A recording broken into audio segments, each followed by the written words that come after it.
We are ready. Turn us on. We're celebrating real cell phone competition at Jamfest, June 20th at Fort Charlotte. Come and jam with me, yours truly, the Natural Empress, for a night of music, free food and drinks, and the amazing sounds of the Rat Pack, including D-Mac, MDs, and Sammy Starr, Bodine Johnson, and Tingum Dem Band. There'll be prizes and a crazy evening of non-stop fun and entertainment you won't want to miss. And bring the kids. We've got lots of surprises too. It's Jamfest, June 20th, 6 p.m. at Fort Charlotte.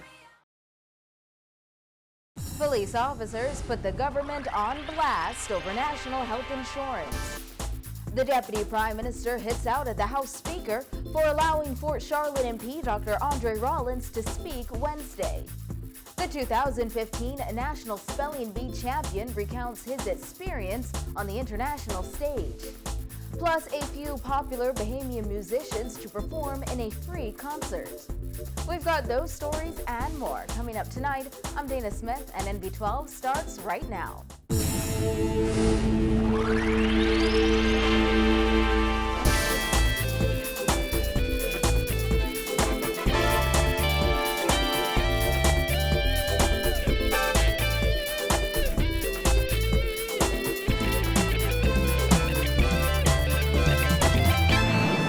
Tonight, hours after Labor Minister Shane Gibson met with a group of police officers to discuss national health insurance, executives of the Police Staff Association and Prison Officers Association held a news conference to put the Christie administration on blast. PSA executives say they will not believe Gibson's assertion that their benefits will not be reduced after NHI is introduced until they see it in writing. They also say they find it appalling that National Security Minister Dr. Bernard Nottage would decide to not make a budget debate contribution when officers have so many concerns. Vonik Toot reports.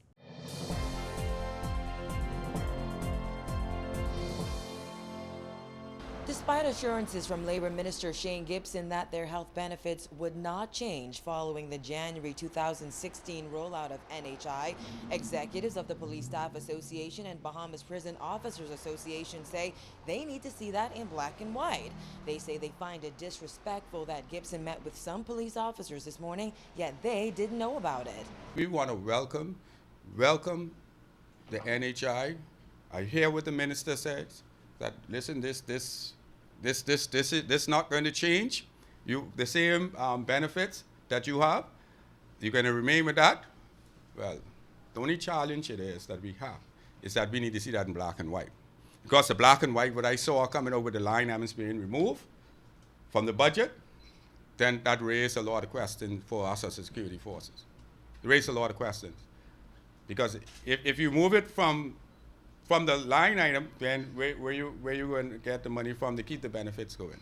Chairman of the Bahamas Correctional Facilities Association, Gregory Archer, says he too has doubts because government officials have shown them no respect up to this point. We choose not to take their words, like Brother Smith said, we're going to wait on it to be put in black and white because we shouldn't have to be fighting for what is an entitlement. We shouldn't have to be fighting. And the reason for this happening is, the key word I'm always saying, respect. If the government respect us, they will meet with us and we will move forward. Labor Minister Shane Gibson said on Tuesday he would meet with all law enforcement agencies this week to allay any fears that officers' health coverage will be reduced upon the introduction of NHI. He asserted that any suggestion that government intends to reduce their benefits is a falsehood. PSA Executive Chairman Inspector Dwight Smith says while they welcome NHI, he finds it disrespectful and insulting that government officials would not seek input from security forces. We really thought it was a grave insult, unjust, to the security force to go about to introduce a new insurance and actually not sit down with them and say what this insurance is all about, how is it going to be delivered, what is going to be the benefits, is it going to be the same, or are we going to make better benefits in what we have already put in the proposal? It further showed a disrespect. We understand the labor minister met with about 80 police officers this morning to discuss their concerns regarding health benefits. Smith says PSA executives knew nothing about that meeting. He says police officers are also concerned that once NHI is rolled out, they will be forced to seek medical attention at Princess Margaret Hospital. I'm not saying that Princess Margaret is not capable, I'm saying the setup of Princess Margaret is that they have a ward that everybody is on. A security force officer will not want to lay up in a bed and he don't know who is around him. In a letter sent to the office of the Prime Minister, 3 representatives of law enforcement officers in the Bahamas expressed concern about how officers would be impacted by national health insurance, putting forward over a dozen questions. PSA executives say these concerns should have been addressed in the National Security Minister's contribution to the budget debate. However, that debate ended without them hearing from him. They say that's appalling. We find it appalling that government would not have used the opportunity at the forum of a national debate by way of the budget to specify, to remove the level of uncertainty so that these officers can get back to what they know best, caring.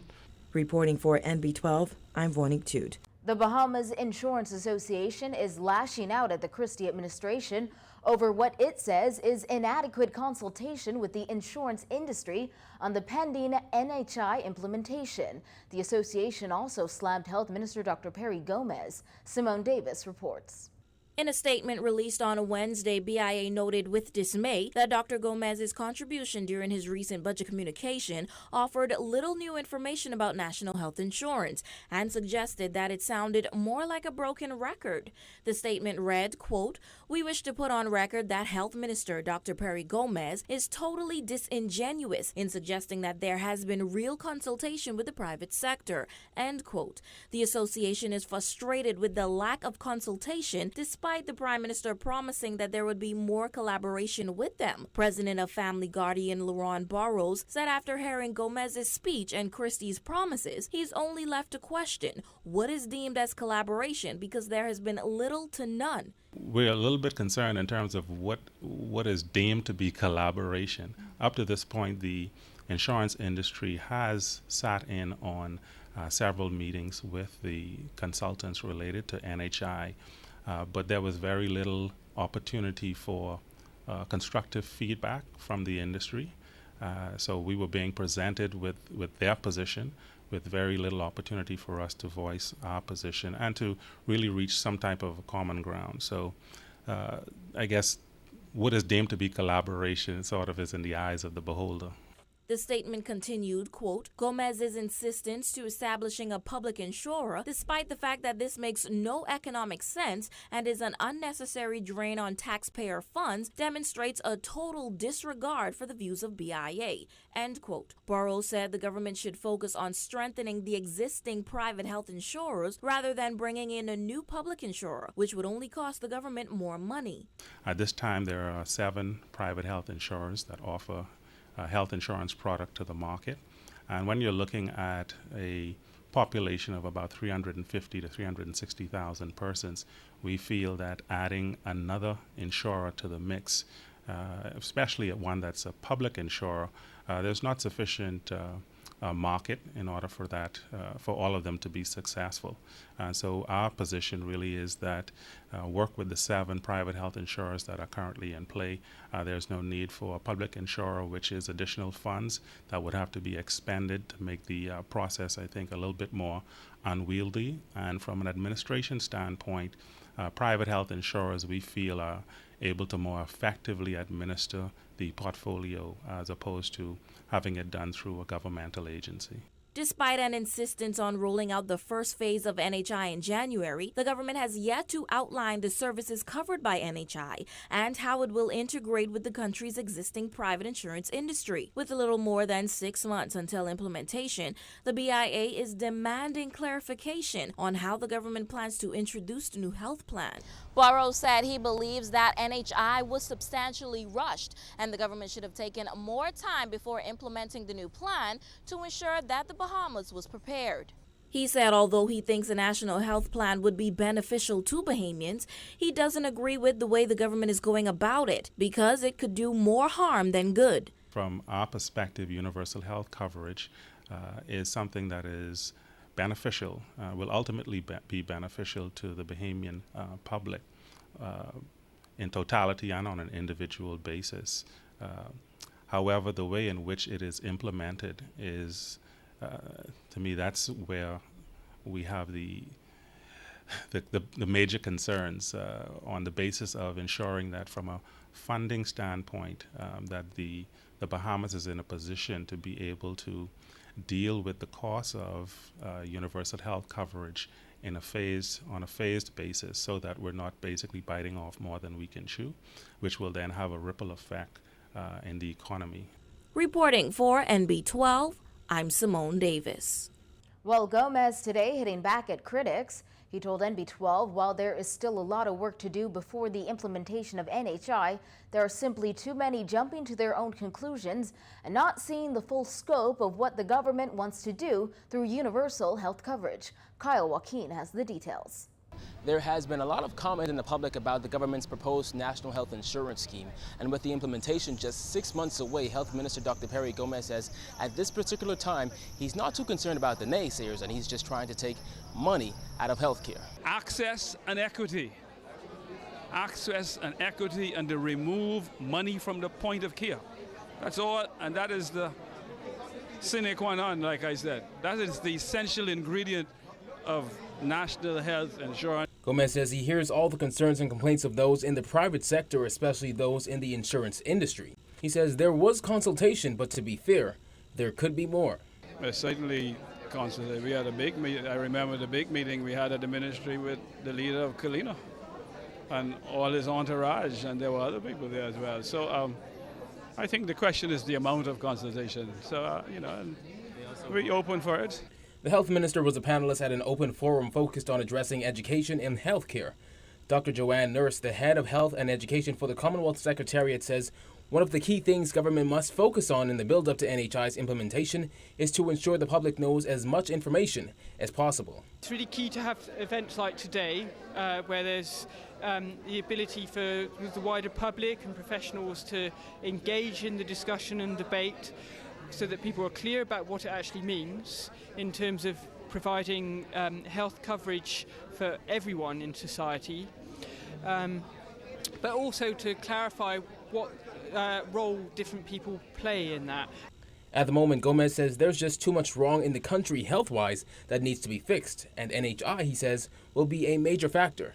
Our infant mortality rate is far too high for a country as rich as we are. Okay. We have rates higher than the very poor African countries. You understand what I'm saying? I do. And so we have to do something about it. According to Gomez, government is still in the preparatory phase of modernizing PMH and public clinics. Now, as for the effect NHI will have on things like ambulance wait time, that would depend on the number of ambulances we have. So we hope it'll be very, very small wait time when we finish getting our full fleet of ambulances. That's in progress.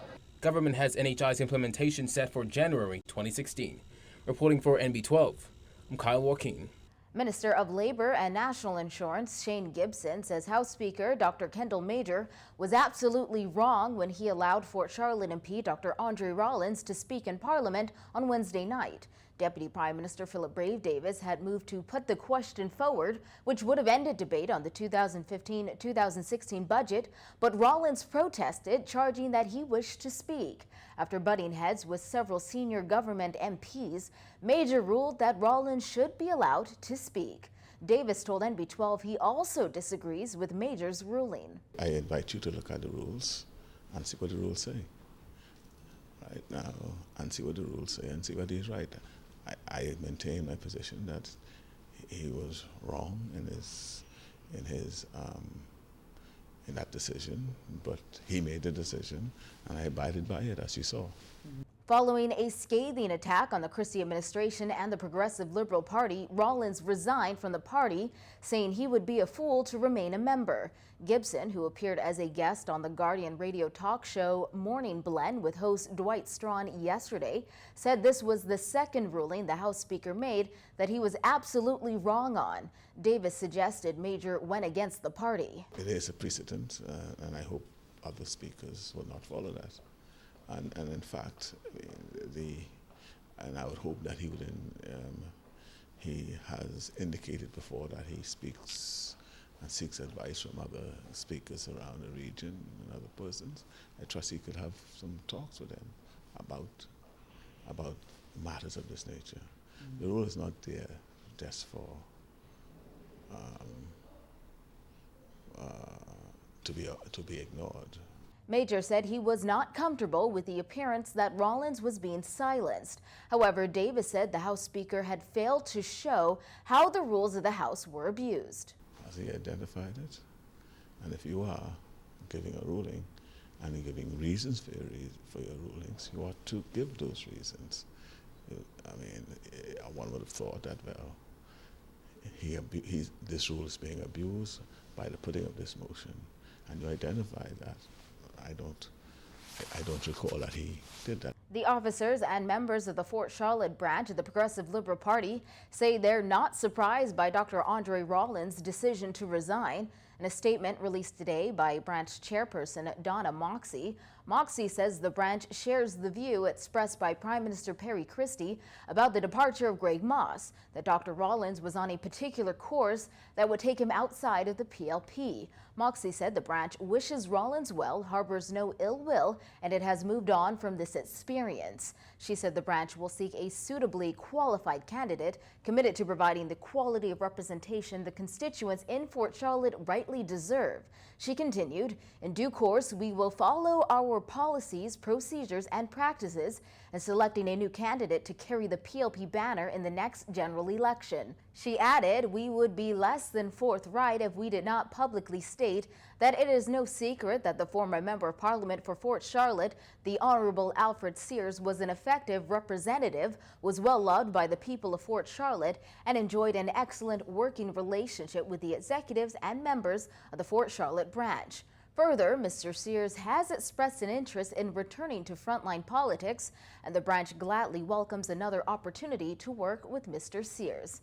Moxie said the integrity of the PLP must be protected, and the party and government must no longer be distracted nor continue to be denigrated as a public spectacle or an object of mockery because of anybody's ego, personality, or selfishness. When MB12 returns, a few popular Bahamian musicians to perform in a free concert tomorrow night. Stay with us.